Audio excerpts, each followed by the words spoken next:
မင်္ဂလာပါဒီနေ့တော့ကျွန်တော်ဗာလေးပြောမလဲဆိုလို့ရှိရင်ကျွန်တော်ဒီမှာ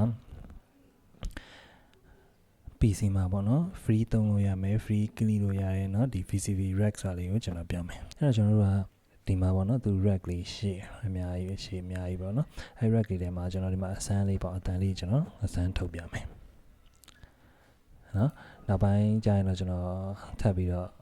တင်ပြီးပါမှာပေါ့နော်သူကဟိုမှာ version နှစ်မျိုးရှိတယ်ဗျ free version နဲ့ paid version ပေါ့နော်ကိုကြိုက်တဲ့ဟာတွေကိုဝယ်သုံးလို့ရတယ်ဗျနော်အခုတော့ကျွန်တော် free ပဲသုံးတယ်နော်အဲ့ free version စီပဲနော်အဲ့ free version စီပဲကျွန်တော်ကလီထားတယ်နော်အဲ့ဒါလေးကျွန်တော်ကလီပြမယ်အရင်ဆုံးကျွန်တော်ဘာလုပ်မလဲဆိုတော့ကျွန်တော် right click ထောက်လိုက်မယ် right click ထောက်လို့ရှိရင်ဒီမှာကျွန်တော်တို့အများကြီးပဲကြာလာနိုင်မယ်နော်ကိုကဘာသုံးပါလဲနော်အဲ့တော့အရင်ဆုံးကျွန်တော်မဖြစ်မနေကျွန်တော်တို့သုံးရမယ့်ဟာကတော့ input output ကိုကျွန်တော်တို့ချိန်ရမယ်အဲ့တော့ကျွန်တော် output အတွက်ကိုကျွန်တော်တစ်ခုယူလိုက်မယ်နော်ဘယ်ဟာယူမလဲဆိုတော့ကျွန်တော်ဒီမှာ audio နော် audio 2ကိုကျွန်တော်ယူလိုက်မယ်ဒါကျွန်တော် output အတွက် okay ပြီးသွားလို့ရှိရင်ကျွန်တော်ကဒီအခုဒီမှာဘောနော်အတန်လေးတစ်ခုကိုကျွန်တော်စပြီးထုတ်ပြမယ်ပေါ့နော်အဲ့တော့ကျွန်တော် VCO ယူလိုက်မယ်နော်VCO voltage control oscillator ဖြစ်တယ်နော်အဲသူမှာတော့ oscillator မှာတုံးစံတိုင်းနော် sine wave ရှိတယ် triangle saw wave တွေနော် square wave တွေရှိရပေါ့နော်အဲဒီမှာတော့ frequency တွေကိုကျွန်တော်တို့လိုသလိုကျွန်တော် click လို့ရမယ်နော်အစရှိသဖြင့်ပေါ့နော်ဟုတ်ပြီအဲ့တော့ကျွန်တော်အတန်လေးတစ်ခုထုတ်မယ်ဆိုတဲ့အတွက်ကြောင့်ကျွန်တော်ဒီမှာ no device ဖြစ်နေတယ်ကျွန်တော် output device ကိုလုပ်မယ်နော် output device မှာကျွန်တော်ဒီမှာဒါကို sound card တွေပဲသုံးနေဆို sound card ပေါ့နော်ကျွန်တော်အခုကျွန်တော် laptop ကကျွန်တော် sound card မချိတ်ထားဘူးကျွန်တော်အဲဒီအတွက်ကြောင့်ကျွန်တော် output device ကိုပဲကျွန်တော်ယူလိုက်တယ်နော် okay sine wave ဆိုရင်ကျွန်တော်ဒီ sine wave output ကဒီနော် input ကိုကျွန်တော်သွားလိုက်ရင်ရပြီနော်အဲ့ဆိုအတန်ထွက်သွားပြီနော်အဲစပြီးကျွန်တော်အတန်လောလောကူနဲ့ကျွန်တော်အတန်ထုတ်လို့ရပါပြီ okay အဲ့တော့အဲ့မှာကျွန်တော်ကနည်းနည်းလေးကျွန်တော်ကလိမယ်ဆိုလို့ရှိရင်ကျွန်တော်ဘာယူမလဲဆိုလို့ရှိရင်ကျွန်တော်နော် MIDI to CV ကျွန်တော်ယူလိုက်မယ်ဘာလို့လဲဆိုတော့ကျွန်တော်ဒီမှာကျွန်တော် MIDI controller ပဲဖြစ်ဖြစ် typing keyboard ပဲဖြစ်ဖြစ်ပေါ့နော်အဲတခုခုနဲ့ပေါ့နောက်ကျွန်တော်ကအဲ့ဟာကိုဒီမှာ control သွားလုပ်ချင်တာ哦နောက်အခုမှာခုနကကျွန်တော်ပြောဆိုကျွန်တော် sine wave ကိုကျွန်တော်ဒီ output ကိုကျွန်တော်တန်း join လိုက်တယ်တန်း join လိုက်ချိန်မှာအတန်ကကျွန်တော် control လုပ်လို့မရဘူးနော်ကျွန်တော်အတန်တူတူလေးတော့ထုတ်ထားလိုက်မယ် control လုပ်လို့မရဘူးကျွန်တော်တို့မှာ MIDI controller ဖြစ်ပါပြီအဲ့မှာ control လုပ်လို့မရအဲ့ control လုပ်လို့မရတော့ကျွန်တော်ဒီမှာ control လုပ်ဖို့အတွက်ကိုနော်ဒီမှာသွားချိန်မယ်သွားချိန်ပြီးသွားရင်ကျွန်တော်ဗာရွေးရမယ်ဆိုတော့ဒီမှာကျွန်တော်ဒီမှာကိုကဘာသုံးပါလဲနော်ကျွန်တော်အတန်လေးပြန်တူထားလိုက်အဲ့မှာဗျနော်ကိုကဘာသုံးပါလဲပေါ့ကိုကဘာနဲ့သုံးလဲဥမာကျွန်တော်controller ရေးသုံးတာလားဘာညာပေါ့နော်ဟိုလိုကျွန်တော် computer keyboard နဲ့ပဲသုံးမယ် computer keyboard mouse ကိုပဲကျွန်တော်ရွေးပေးလိုက်မယ်နော် okay အဲ့ဒါဆိုကျွန်တော်ဖွင့်နှိပ်ကြည့်မယ်ဆိုရင်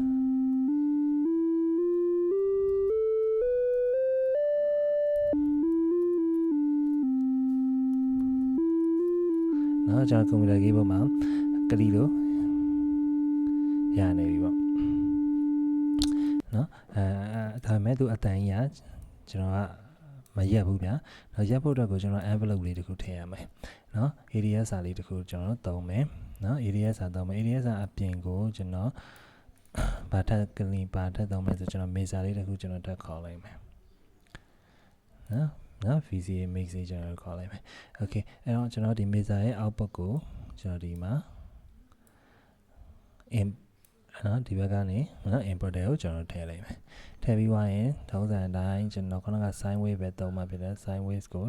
mixer ရဲ့ input တွေကိုကျွန်တော်ဆွဲထည့်လိုက်မယ်အဲဆိုဝင်သွားပြီကျွန်တော်ဒီမှာဒီ one ထဲမှာကျွန်တော် level တွေဗာလေးကလီလို့ရပြီဖြစ်တယ်နော် okay အဲ့တော့ပြီးသွားလို့ရှိရင်ကျွန်တော်ဘာလုပ်မလဲဆိုလို့ရှိရင်ကျွန်တော်ခုနကအတိုင်းပဲကျွန်တော် control လုပ်ဖို့အတွက်ကိုကျွန်တော်ချိန်လိုက်မယ်ဆိုတော့ပြီးရင်ကျွန်တော်နှိပ်တဲ့ဟာကိုပဲကျွန်တော်နှိပ်တဲ့အချိန်မှာသုံးမှဖြစ်တယ်ကျွန်တော် gate ကိုလောက်ရမယ်เนาะဒီ gate ကိုကျွန်တော်ခုနကသုံးတဲ့ ADS စာတွေကိုကျွန်တော်ထည့်လိုက်မယ်เนาะ ADS စာရဲ့ဒီ envelope နဲ့ output ကိုเนาะကျွန်တော်ဒီเนาะ control voltage ပေါ့เนาะဒီ1နဲ့ measure channel 1နဲ့ကျွန်တော်သွားချိန်လိုက်မယ် အဲ့ဆိုကျွန်တော်အတန်ပြတ်သွားအဲ့တော့ကျွန်တော် typing keyboard ကိုကျွန်တော်နှိပ်တဲ့အချိန်ကျတော့မှသာအတန်ထွက်မှာပေါ့ ADS စာတော့ကိုလို့ဆိုလို့ကျွန်တော်ချိန်မယ်နော်ကျွန်တော်မှ black လေးလိုချင်တယ်ဆိုလို့ရှိရင် black sensor လေးဆိုရင်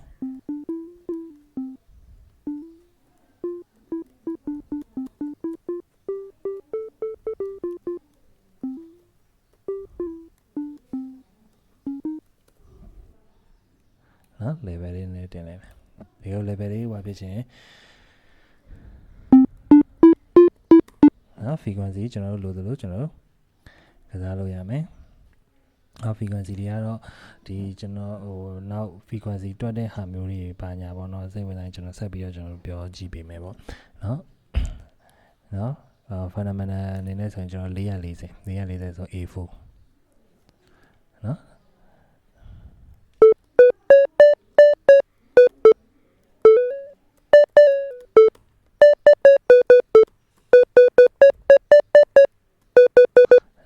ဒါဆိုလို့ရှိရင်ကျွန်တော် VCV rack ကိုကျွန်တော် click လို့ရပြီ okay အဲ့မှာကျွန်တော် internet လေးကျွန်တော်ဖွင့်လိုက်မယ်ဘာလို့ internet ဖွင့်လာလဲဆိုတော့ကျွန်တော်ဒီမှာ VCV rack မှာ download ချတဲ့ရဟာ download ချဖို့အတွက်ကိုကျွန်တော်ပြချင်တယ်ဗျာနော် okay အဲ့တော့ဟိုမှာသူပေးထားတဲ့ဟာတွေကဒါဆိုကျွန်တော်မှကျွန်တော် download ချထားတဲ့ဟာတွေနော်ဒါကျွန်တော်မှကျွန်တော် download ချထားတဲ့ဟာတွေသူပေးထားတဲ့ဟာတွေအပြင်ကိုကျွန်တော်တို့ကကျွန်တော် free သုံးလို့ရတဲ့ဟာမျိုးတွေ download ချတဲ့ဟာမျိုးတွေဆို account လေးတော့တစ်ခုဖွင့်ရမယ်။နော်ကျွန်တော်တို့ဒီမှာ library မှာ account တစ်ခုဖွင့်လိုက်ပေါ့ဗျာ။နော် account တစ်ခုဖွင့်တာတော့ကျွန်တော်မဖွင့်ပြတော့ဘူးเนาะလွယ်ပါတယ်เนาะ Gmail လေးရှင်ကို Gmail နဲ့ account တစ်ခုဖွင့်မယ်။ပြီးတော့မှနော် browse VCV library ဆိုကျွန်တော်တို့သွားလိုက်။သွားလိုက်လို့ရှိရင်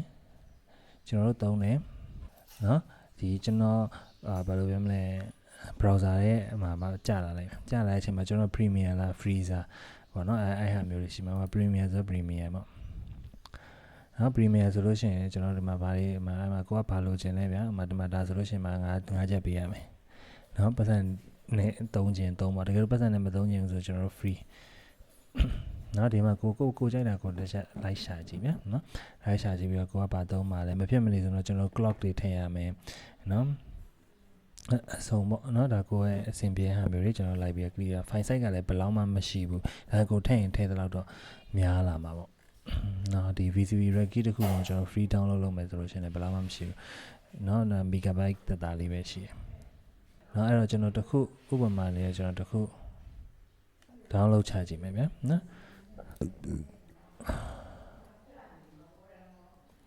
ာ် 4A control oscillator လေးတစ်ခုကိုကျွန်တော်ရှာပြီးတော့ click ကြည့်မယ်ဒါတွေကကျွန်တော် include သူ့ဘန်သူပါပြီးသားအမျိုးတွေနော်အဲဒီကောင်ကိုကျွန်တော် download ချကြည့်မယ်နော်ဒီကောင်လေးကိုကျွန်တော်တို့ download ချကြည့်မယ် download ချမယ်ဆိုတော့တကယ် add ကလေးနှိပ်လိုက်ရင်နော် add ကလေးနှိပ်လိုက်မယ်အဲ့တော့ကျွန်တော်ဒီမှာနော်ပါလဲ box audio နော် box audio ရဲ့နော် buffer ကိုနော် even 4D ကို oscillator အဲ့နှစ်ခုကိုကျွန်တော်တို့ download ချတာလေအဲ့တော့ကျွန်တော်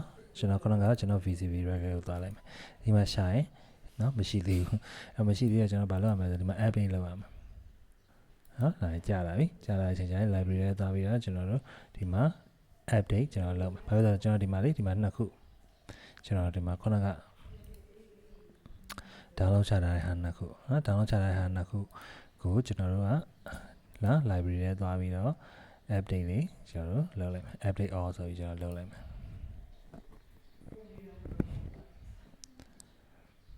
အဲဒီမှာကျွန်တော် update လုပ်တယ် update လုပ်တဲ့ပြီးသွားလို့ရှိရင်တော့ကျွန်တော် VCV rack တွေကိုသူတို့ဝင်သွားမှာဖြစ်ပါတယ်ခင်ဗျဒါကတော့ကျွန်တော်မှာ VCV ပေါ့နော်ကျွန်တော်ဒီမှာ click ကျင်တဲ့ border ရဲ့အတွက်ပေါ့နော်တခုရှိတယ် free သုံးတဲ့ဟာမျိုးတွေဆိုလို့ရှိရင်တော့ကျွန်တော်တို့ဒီ app နဲ့ sorry ကျွန်တော်တို့သုံးနေတဲ့ W နဲ့ချိတ်ပြီးသုံးမယ်ဆိုလို့ရှိရင်တော့အခက်အခဲလေးရှိတယ်ဗျ pay ဆိုလို့ရှိရင်တော့ VSD plugin အနေနဲ့ကျွန်တော်သုံးလို့ရမယ်ပေါ့နော်အဲ့မသုံးချင်ဘူးဆိုတခြား oscillator တခြား rack တွေရှိတယ်တခြား rack တွေရှိတယ်အဲ့တခြား rack တွေကိုတော့ကျွန်တော်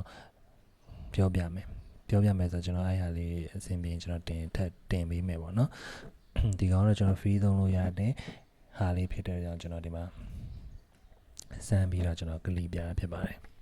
နော်ဒီကောင်လေးပြေအောင်ကျွန်တော်မစောင့်တော့ဘူး line သိမ့်မကောင်းတည့်ထုံးစံတိုင်းမီး နည်းနည်းဒီကတော်တော်လေးဆိုးရွားဖြစ်နေတော့အဲ့တော့ကျွန်တော်ဒီဟာလေးပြီးသွားလို့ရှိရင်ဒါဆိုရင်ဒါပြီးသွားပြီเนาะပြီးသွားပြီဆိုတော့ကျွန်တော်ဒီမှာဒါကတော့အခုကျွန်တော် sample အနေနဲ့ကျွန်တော်အတန်းလေးတစ်ခုကိုကျွန်တော်ထုတ်ပြတာဖြစ်ပါတယ်ခင်ဗျအားလုံးပဲ thank you ပါ